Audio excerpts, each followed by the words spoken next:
Tragedy in Texas for 4th of July. More senseless deaths in Chicago. A promise not kept. Ukraine invasion still going.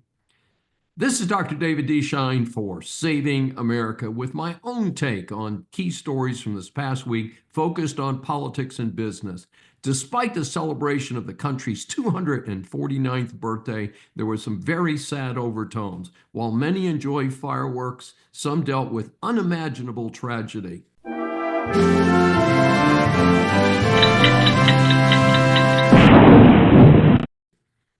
Tragedy in Texas for the 4th of July. I have so many emotions about the horrible loss of life in the Texas Hill Country over the 4th of July. As a father and grandfather, one of the greatest fears in my life is the loss of a child or grandchild. The focus of the tragedy was Camp Mystic, a large Christian summer camp for girls along the Guadalupe River. Many young girls and some of their counselors died. I extend my utmost sympathy to the families of the victims. I want to send my thanks to the large number of workers and volunteers who jumped into action to save many and discover and return the bodies of the deceased. They are truly doing God's work. At the same time, I'm angry that a tragedy like this happened at all. In 1987, a school bus was swept away by a flash flood in the same river less than 20 miles away. That caused a loss of 10 lives. In quiet times, it's a pleasant river, as I have floated in an old inner tube down the river some years ago. But nobody should have been fooled about the threat that it can present when there is heavy rain. Why were so many cabins, houses, and even children's camps located in the flood zone of the Guadalupe River? I sense a total lack of common sense on the part of those who develop land so close to a dangerous river and to those local officials who allowed the development so close to the river. I suspect greed had something to do with it. The taxing authorities have every incentive to allow development, even if it presents unsafe consequences for people in the future. I draw a parallel to the remnants of the Hurricane Helene that caused flooding in Asheville, North Carolina in October of 2024. Loss of life in North Carolina was about 100, now less than the confirmed loss of life due to the current Texas tragedy. Total loss of life from Helene was about 300 lives across the Southeast. Again, my question is, why were the plots of land developed so close to the water in known flood areas? And for both Texas and North Carolina, if development was to be allowed in these dangerous areas, why did they not have the very best emergency warning systems in place? Adding to the sadness, the scum known as Democrats want to politicize the issue. The weather authorities did provide the notice of the heavy rain and then issued a flood warning. There is absolutely no way that Trump is responsible for this tragedy. Federal aid was sent promptly. There were so many responders that the local coordinators had to ask people to stop coming to help. Since weather notices of a possible flash flood were posted, what happened? There appears to have been a failure at the county level to have effective early warning systems in place. Yes, the same county that allowed development too close to the river. Apparently, the issue goes back at least a decade, and Texas and the localities were not willing to pay for the sirens and electronic notices that are available in normal civilized locations. We have record deficits, record public expenditures, and an infrastructure that's a mess. This was caused by both political parties, not one or the other. I call on both parties to work together for a change on developing effective solutions to make sure this never happens again. If a county or city cannot make an area safe to development, then development needs to be blocked from those areas. We have an example of that from the Outer Banks of North Carolina. Those areas could not get traditional hurricane insurance. So the feds obligingly provided an insurance plan to replace the houses after big storms. Well, after paying for it a few times, somebody finally got smart. The feds said, we've covered you for the last time. You can take your insurance money and buy someplace else, or if you build again where you were, it's on you. No insurance. Gradually, there were no homes on the edge of the banks. Makes sense. Let's do that in these other flood-prone areas. You can also build levees like the famous seawall in Galveston, Texas, and the levees along the Mississippi River. Of course, we saw the levees in New Orleans fail dramatically during Katrina. They must be built correctly and maintained. Americans, We have allowed our country to sink into third world status with crime out of control, failing infrastructure, and schools ranking in the third world. We must change what we are doing, and now. More senseless deaths in Chicago. Speaking of public failures, Chicago experienced a bloody holiday weekend marked by 102 people who were shot, including 17 fatally, according to police reports. The weekend was a 27% increase in shootings over last year's 4th of July weekend. This represents a failure of state and local governments to effectively provide safety for its people. Criminals need to be locked up, end cash bail. Take note of the feds keeping Sean Combs locked up pending trial and even post-trial. The death penalty, the ultimate crime deterrent, needs to be administered quickly in appropriate cases. No more 20 years on death row with endless appeals. I don't want to keep hearing that guns are the problem. People don't respect the law are the problem. Criminals carrying guns are the problem. Drugs and related crimes are not being effectively shut down. Illinois and Chicago are sanctuary state and city, respectively. Allowing illegals to run wild through the streets and even preventing ICE from taking them into custody is the problem. As an educator, I also observe that those who are educated have more options in our society.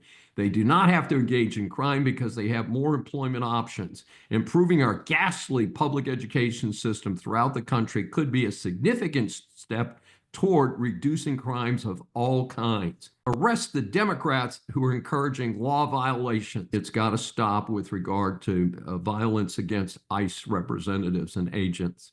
Effort at ceasefire in Gaza. Not sure it will make a difference, but Israel and Hamas are supposedly talking about a 60-day ceasefire.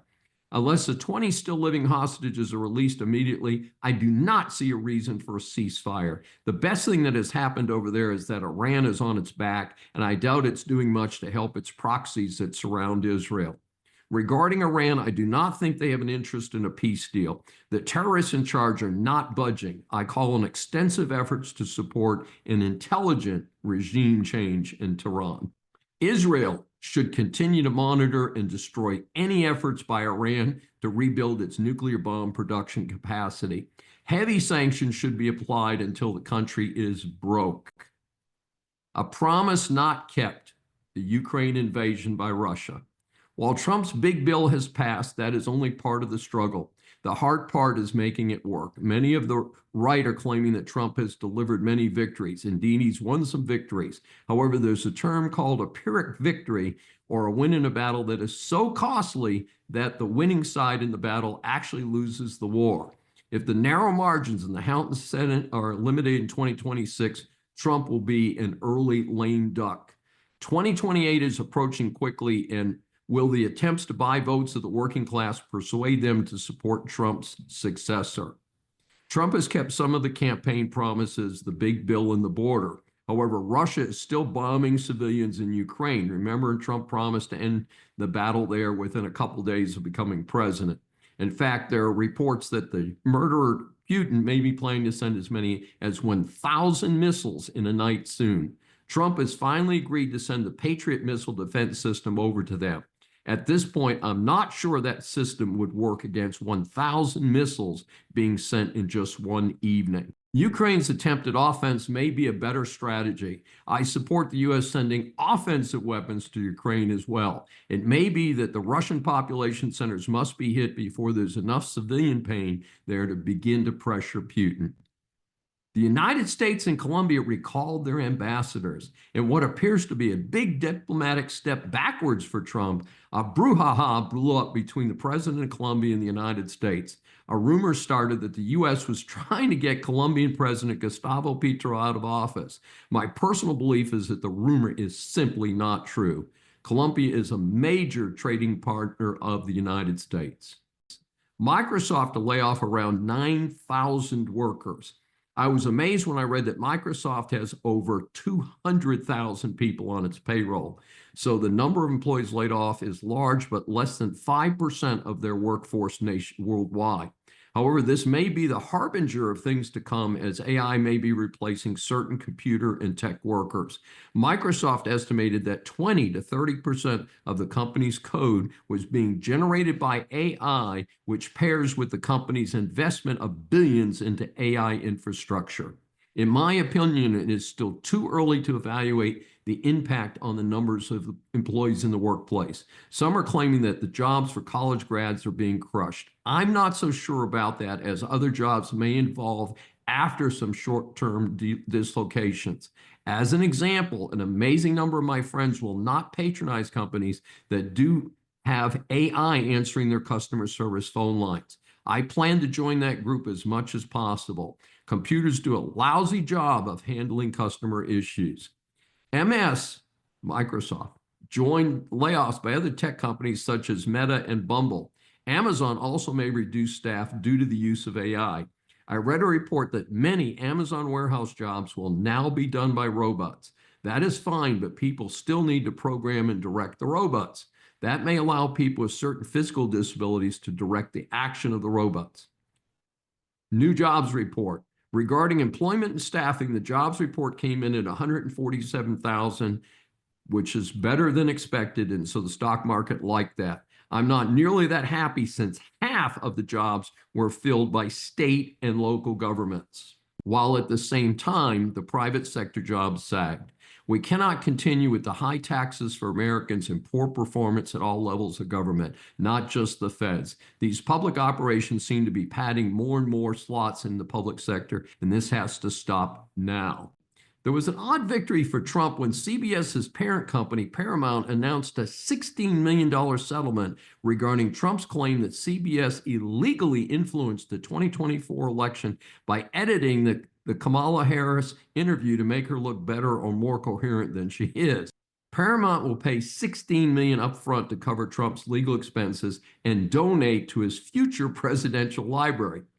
In turn, Paramount also agreed to release a full written transcript of future 60-minute interviews with new and upcoming presidential candidates. I thought that was pretty interesting.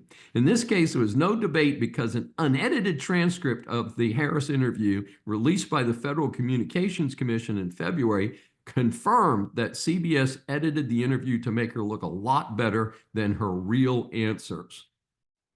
Man sucked into a jet engine in Milan. Thanks to iHeartRadio's newsletter for this report. 35-year-old man died after being sucked into a jet engine at Milan's airport on July 8th. Somehow this sorry guy found his way from his car onto the field where the big Airbus had an engine that pulled him in. Authorities do not know if he was trying to commit suicide or was trying to board the moving jetliner. Staten Island prosecutors busted employees of the New York DMV for working with a driving school to rig qualifying exams for illegals. Many could not speak English at all. The timing of this report is fascinating because a short time prior to the release of this story, U.S. Department of Transportation Secretary Sean Duffy announced that to have a commercial driver's license in the United States, that's a CDL, drivers will have to demonstrate English proficiency. The U.S. DOT is going to conduct a state-by-state audit of the CDL issuing practices of various states. This hot air story references many accidents involving unqualified 18-wheeler drivers who are also here in the U.S. illegally. Thank you, Biden-Harris administration. This is Dr. David D. Schein. Thanks for joining me for this special edition of Saving America. Remember, a new Saving America show is aired on the Brushwood Media Network every Saturday at 11 a.m. Eastern Time. Listen on any of the 16 network stations, Apple or Google mobile app, Apple CarPlay, TuneIn, Smart Speaker, and all smart TVs. Find more information at the brushwoodmedianetwork.com. Please be sure to join us each week. We welcome and love your feedback from our growing audience.